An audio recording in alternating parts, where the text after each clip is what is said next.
And one year, Stanley decided to take the whole school on one of those trips, and he called it the California trip.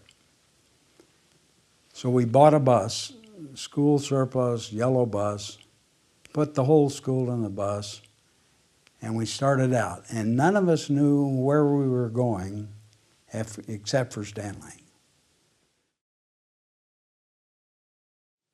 So we drove down to Monterey for the first night, camped out, got up in the morning, went to Cannery Row.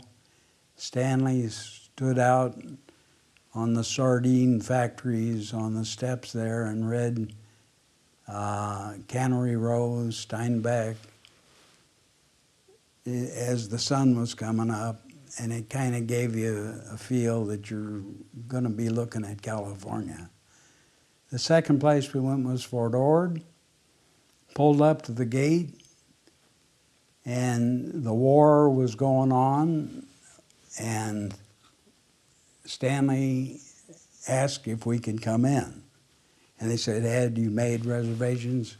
And Stan said, "No, but I have a bunch of young students who may be drafted, and they'd like to see what it's all about." So the guy at the gate calls up, and pretty soon somebody comes out and says, "Yes, come in."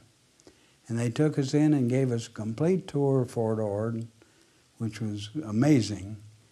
They gave us field kitchen lunch, and it was a very, and the students were able to talk to new recruits and ask them how they liked the Army, and anything they wanted to ask. It was wide open. It was surprising. And Stan himself didn't know they'd let him in. And we all looked a little scraggly. We were all hippies.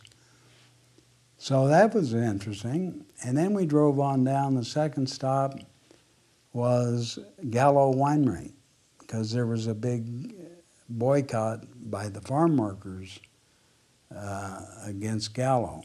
And we talked to the farm workers about their struggles with Gallo, and then we talked to Gallo.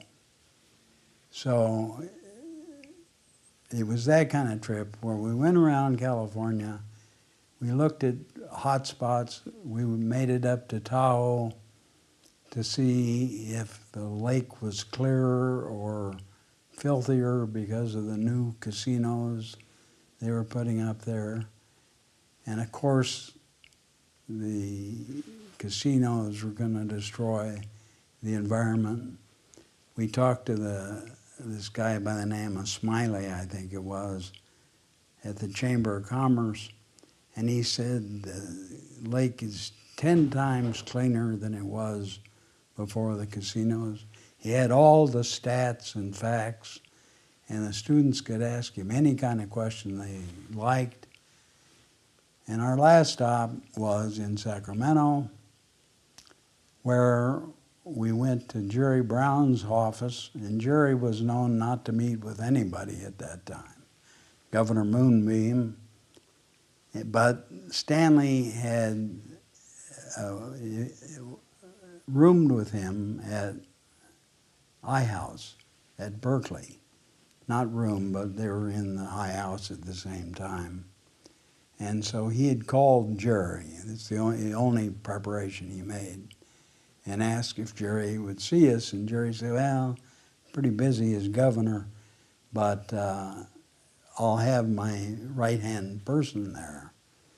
So we stopped to ask the problems of California.